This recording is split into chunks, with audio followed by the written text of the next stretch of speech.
असल में अपने शरीर की कोशिकाओं के अंदर एक एक धीमी आग भड़का रहे होते हैं, अरे बाप रे! सुनने में तो ये थोड़ा डरावना लगता है। है ना? या फिर ये सोचिए कि हमारे घर की जो नई पुती हुई दीवारें होती हैं, वो सचमुच हवा में सांस लेकर अपनी चमक बना रही होती हैं। बिल्कुल, यही तो विज्ञान का जादू है। सही कहा। तो हमारे इस नए विस्तृत विश्लेषण में आप सभी का स्वागत है। आज हम गहराई से चर्चा कर रहे हैं हमारे आसपास हर सेकंड, हाँ। हर जगह होने वाली रासायनिक अभिक्रियाओं की, मतलब केमिकल रिएक्शंस की, जो हमारी इस पूरी दुनिया को चलाती हैं। और मैं बता दूं कि ये विषय सिर्फ उन बोरिंग प्रयोगशालाओं या मतलब टेस्ट ट्यूब तक ही सीमित नहीं है। रसायन विज्ञान असल में इस आपने और आज की इस खास चर्चा के लिए हमारे पास स्रोत के रूप में 15 अत्यंत महत्वपूर्ण बहुविकल्पीय प्रश्नों यानी एमसीक्यूज का एक शानदार संग्रह है। अच्छा, तो आज हम क्विज खेलने वाले। बिल्कुल, लेकिन हम सिर्फ रटे रटाए जवाब नहीं देंगे। हमने आज एक बहुत ही मजेदार क्विज मास्टर फॉर्मेट तैयार किया है। नियम एकदम स्पष्ट है। नियम क्या है, जरा मैं भी सुन लूं। हाँ, तो मैं प्रश्न पढ़ूंगा, 4 विकल्प दूंगा, फिर सोचने के लिए 5 सेकंड का एक छोटा सा काउंटडाउन होगा। 5, 4, 3, 2, 1। और उसके तुरंत बाद मैं सही उत्तर और एक बहुत ही संक्षिप्त व्याख्या दूंगा। तो इसमें मेरा क्या काम रहेगा? आपकी जिम्मेदारी होगी उन क्विज के सवालों के पीछे के विज्ञान को परत दर परत खोलना। अच्छा, मतलब मुझे ये समझाना होगा कि आखिर कोई चीज वैसे क्यों काम करती है जैसे वो करती है, उसके पीछे का क्यों और कैसे। एकदम सही। तो चलिए, बिना किसी देरी के शुरू करते हैं। हमारा पहला पड़ाव है जिंदगी और खाना, ऊर्जा का खेल। चलिए शुरू करते हैं। प्रश्न 1, श्वसन यानी हमारी सांस लेने की प्रक्रिया किस प्रकार की अभिक्रिया है? विकल्प हैं ए ऊष्माशोषी, बी ऊष्माक्षेपी, सी संयोजन या डी अपचयन। ये तो बहुत ही बुनियादी सवाल है। 5, 4, 3, 2, 1। सही उत्तर है बी ऊष्माक्षेपी। बिल्कुल सही। इसकी छोटी सी व्याख्या ये है कि पाचन के दौरान भोजन ग्लूकोज में टूटता है और कोशिकाओं में ऑक्सीजन के साथ मिलकर ऊर्जा निकालता है। तो यहाँ सबसे हैरान करने वाली बात ये है कि हम अक्सर सांस लेने को सिर्फ फेफड़ों में हवा अंदर खींचने और बाहर छोड़ने तक ही सीमित मान लेते हैं। हाँ, आमतौर पर तो यही लगता है। लेकिन अगर कोशिका के स्तर पर देखें तो ये सचमुच एक धीमी आग, मतलब एक स्लो बर्न फायर की तरह काम करती है। अच्छा, धीमी आग कैसे? देखिए, जब आप लकड़ी जलाते हैं तो कार्बन और ऑक्सीजन तेजी से मिलकर आग और बहुत सारी गर्मी देते हैं। हमारे शरीर के अंदर ग्लूकोज और ऑक्सीजन बिल्कुल वही काम कर रहे हैं। बस बहुत ही नियंत्रित तरीके से। एकदम सही। बिना किसी लपट के वे ऊर्जा पैदा कर रहे हैं, जिससे हमारी आंखें झपकती हैं, दिल धड़कता है और हम जिंदा रहते हैं। अरे वाह, ये सोचना ही कितना अद्भुत है कि हमारे अंदर लगातार एक भट्टी चल रही है। हाँ, बिल्कुल। लेकिन अगर ऑक्सीजन हमें ऊर्जा देती है तो ये कुछ चीजों के लिए दुश्मन भी बन सकती है। चलिए खाने को सुरक्षित रखने की बात करते हैं। चिप्स का पैकेट याद आ गया मुझे। हाँ, वही जा रहा हूँ मैं। प्रश्न 2, आलू चिप्स के थैली में कौन सी गैस भरी रहती है ताकि वो खराब ना हो?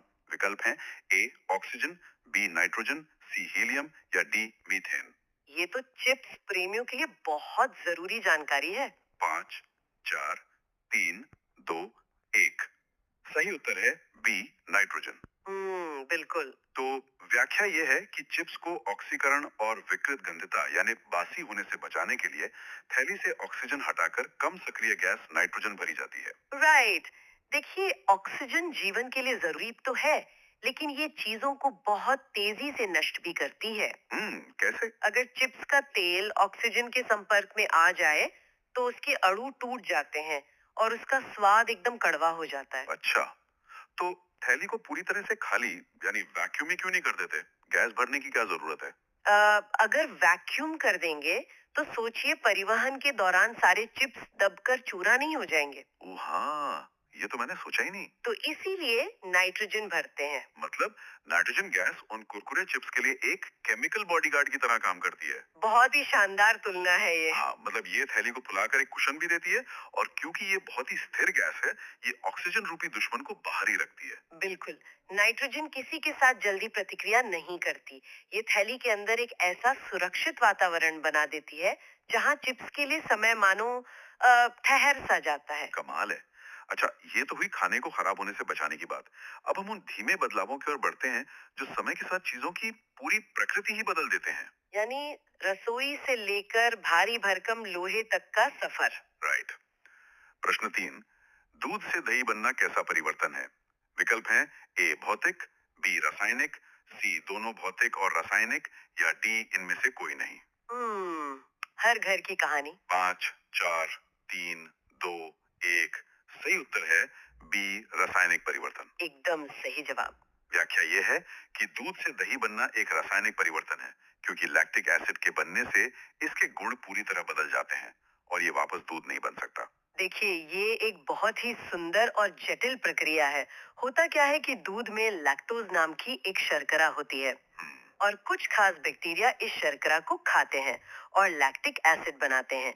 ये एसिड दूध के अंदर मौजूद प्रोटीन्स के आकार को पूरी तरह से मोड़ देता है और उलझा देता है। अच्छा, तो इसका मतलब है कि एक बार जब प्रोटीन अपना आकार बदल लेता है और आपस में उलझ जाता है, तो उसे खोलकर वापस पुराने रूप में नहीं लाया जा सकता? एकदम सही समझे आप। भौतिक परिवर्तन में तो आप बर्फ को पिघलाकर पानी बना सकते हैं और पानी को जमा कर फिर से बर्फ। हाँ, वो तो रिवर्सिबल है। बिल्कुल, लेकिन रासायनिक परिवर्तन एक तरफा रास्ता है। जो दही बन गया वो हमेशा के लिए दही ही रहेगा। क्या बात है। अब एक और ऐसा ही रासायनिक बदलाव देखते हैं जो हमारे लिए थोड़ा नुकसानदायक होता है। मैं समझ रही हूँ आप किस तरफ इशारा कर रहे हैं। हाँ। प्रश्न 4, लोहे पर जंग लगने की क्रिया को क्या कहते हैं? विकल्प हैं ए संक्षारण, बी विकृत गंधिता, सी विस्थापन, या डी इनमें से कोई नहीं। ये बहुत ही महत्वपूर्ण प्राकृतिक प्रक्रिया है। 5, 4, 3, 2, 1। सही उत्तर है ए संक्षारण या क्रोजन। छोटी सी व्याख्या ये है कि जब धातुएं नमी, हवा और अम्ल के संपर्क में आती हैं, तो उनकी ऊपरी सतह नष्ट होने लगती है, जिसे संक्षारण कहा जाता है। अगर हम इसको बड़े पैमाने पर देखें तो दूध का खट्टा होना और एक मजबूत लोहे के पुल का कमजोर होकर जंग खाना। हाँ। मिट्टी यानी आयरन ऑक्साइड में मिला देना चाहती है। अरे बाप रे। तो जंग लगना असल में लोहे की अपनी मूल अवस्था में वापस लौटने की जिद है। प्रकृति हमेशा चीजों को तोड़ती और नए रूपों में बदलती रहती है। ये तो बात हुई उन बदलावों की जो बहुत धीमे होते हैं, जिन्हें होने में दिन या साल लग जाते हैं। धीमी प्रक्रिया है। लेकिन कुछ अभिक्रियाएं ऐसी होती हैं जिन्हें शुरू करने के लिए हमें ऊर्जा देनी पड़ती है और फिर वे बहुत ही नाटकीय हो जाती हैं। आइए इस रहस्य को खोलते हैं। चलिए देखते हैं। प्रश्न या डी अपचयन। ये तो पहले वाले सवाल का एकदम उल्टा लग रहा है। 5, 4, 3, 2, 1। सही उत्तर है बी ऊष्माशोषी यानी एंडोथर्मिक। बिल्कुल सही। व्याख्या ये है कि वे अभिक्रियाएं जिनमें रसायनों को तोड़ने के लिए बाहर से ऊष्मा, प्रकाश या विद्युत ऊर्जा की आवश्यकता होती है, ऊष्माशोषी अभिक्रियाएं कहलाती हैं। इसे ऐसे समझा जा सकता है कि कुछ रसायनों के बीच की दोस्ती या जो बंधन होता है वो इतना मजबूत होता है कि वो खुद ब खुद अलग नहीं होते।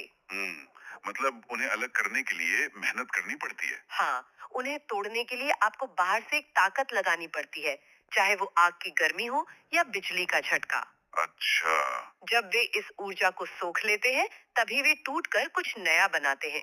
ऊर्जा अवशोषित किए बिना ये काम हो ही नहीं सकता। ऊर्जा कैसे काम करती है और कितनी नाटकीय दिख सकती है, इसके लिए हमारा अगला प्रश्न देखते हैं। प्रश्न 5, जब मैग्नीशियम फीते यानी रिबन को जलाया जाता है, तो उत्पन्न आग की लौ कैसी होती है? विकल्प हैं ए पीली, बी लाल, सी चमकीला उजला, या डी नीली। अरे, ये प्रैक्टिकल तो स्कूलों में बहुत मजेदार होता है। 5, 4, 3, 2, 1। सही उत्तर है सी चमकीला उजला। हाँ, डैज़लिंग व्हाइट। व्याख्या ये है कि मैग्नीशियम रिबन हवा में जलकर मैग्नीशियम ऑक्साइड का सफेद चूर्ण बनाता है और एकदम चमकदार श्वेत लौ के साथ जलता है। और मैं बता दूं, ये लौ कोई साधारण मोमबत्ती की आग नहीं है। ये इतनी ज्यादा चमकीली होती है कि अगर कोई इसे सीधे देख ले तो आंखों में कुछ देर के लिए अंधेरा छा सकता है। बाप रे, इतनी तेज रोशनी। हाँ, जब मैग्नीशियम को गर्मी दी जाती है तो वो हवा की ऑक्सीजन के साथ इतनी तेजी और आक्रामकता से जुड़ता है कि वो बहुत सारे फोटॉन्स यानी प्रकाश के कण छोड़ता है। तो इसका कोई इस्तेमाल भी होता था क्या पहले? बिल्कुल। पुराने जमाने के कैमरों में जहां फ्लैश के लिए बल्ब फोड़े जाते थे, वो विंटेज कैमरों में। बिल्कुल उनमें इसी मैग्नीशियम का ही इस्तेमाल होता था। कमाल की बात है। एक और सवाल लेते हैं जहां गर्मी देने पर कुछ बहुत ही दिलचस्प और थोड़ा खतरनाक होता है। खतरनाक? बताइए। प्रश्न 10। लेड नाइट्रेट पाउडर को गर्म करने पर कौन सी गैस निकलती है जिसका रंग भूरा होता है? विकल्प हैं A oxygen, B nitrogen dioxide, C carbon dioxide या डी लेड ऑक्साइड। रंगों का ये बदलाव बहुत ही शानदार होता है देखने में। 5, 4, 3, 2, 1। सही उत्तर है बी नाइट्रोजन डाइऑक्साइड। बिल्कुल सही। व्याख्या। लेड नाइट्रेट के ऊष्मीय वियोजन यानी गर्मी से टूटने पर नाइट्रोजन डाइऑक्साइड गैस बनती है जिसके धुएं का रंग गहरा भूरा होता है। रसायन विज्ञान के जादू की तरह ये एक बेहतरीन उदाहरण है।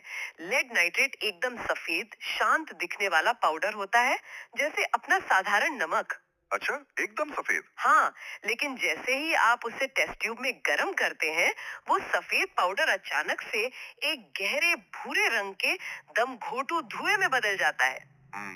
लेकिन धुएं का रंग भूरा ही क्यों होता है? अक्सर गैसें तो पारदर्शी होती है ना? बहुत अच्छा सवाल है। नाइट्रोजन डाइऑक्साइड की आणविक संरचना कुछ ऐसी होती है कि जब उस पर रोशनी पड़ती है तो वो नीले और हरे रंग के प्रकाश को सोख लेती है। ओके। और केवल लाल और पीले रंग को हमारी आंखों तक पहुंचाती है। और आपको पता है, लाल और पीला मिलके भूरा बनाते हैं। अरे वाह, ये तो बहुत ही दिलचस्प है। और एक बात, ये सिर्फ एक रंग नहीं है, ये एक चेतावनी है, क्योंकि यह गैस बहुत ही विषैली होती है। ओह, तो भूरा रंग एक तरह का डेंजर साइन है? बिल्कुल। अच्छा, चीजों को तोड़ने के लिए सिर्फ आग या गर्मी ही एकमात्र तरीका नहीं है। रोशनी और बिजली भी बहुत ताकतवर औजार साबित होते हैं। आइए देखते हैं कैसे। रोशनी से रसायनों को तोड़ना? हाँ। प्रश्न 7। सिल्वर क्लोराइड को सूर्य के प्रकाश में रखने पर उसका रंग क्या हो जाता है? विकल्प हैं ए श्वेत, बी हरा, सी लाल या डी भूरा या धूसर। ये तो फोटोग्राफी के इतिहास से जुड़ा हुआ सवाल है। 5, 4, 3, 2, 1। सही उत्तर है डी धूसर या ग्रे।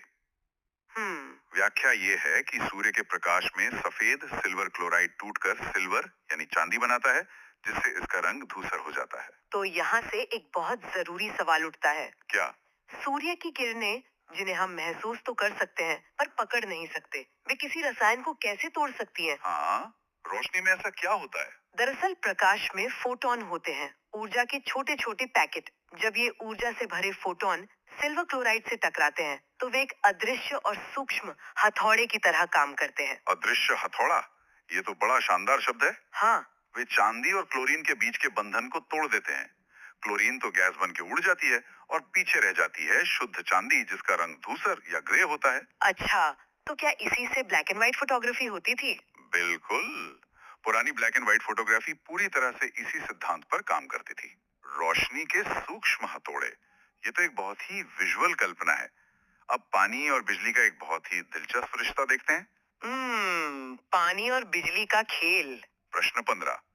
जल के विद्युत अपघटन यानी पानी में बिजली गुजारने पर मुक्त हुई हाइड्रोजन और ऑक्सीजन गैस का अनुपात क्या होता है? विकल्प हैं ए 1:1, बी 4:1, सी 1:2 या डी 2:1। अगर किसी को पानी का रासायनिक सूत्र याद है तो ये बहुत आसान है। 5, 4, 3, 2, 1। सही उत्तर है डी 2:1। एकदम सही। व्याख्या है कि जल का रासायनिक सूत्र H2O है। पानी टूटकर हाइड्रोजन और ऑक्सीजन गैस देता है, और क्योंकि पानी में हाइड्रोजन के 2 हिस्से होते हैं, अनुपात हमेशा 2:1 होता है। तो यहाँ बिजली ने बिल्कुल वही काम किया जो पिछले उदाहरण में सूरज की रोशनी ने किया था। मतलब हथौड़े वाला काम? हाँ, पानी एक बहुत ही स्थिर यौगिक है, वो आसानी से नहीं टूटता, लेकिन जब हम इसमें से तेज बिजली गुजारते हैं तो हम इसके अणुओं को जबरदस्ती चीरकर अलग कर देते हैं। और जैसा कि नाम H2O बताता है, हर एक ऑक्सीजन के परमाणु के साथ 2 हाइड्रोजन के परमाणु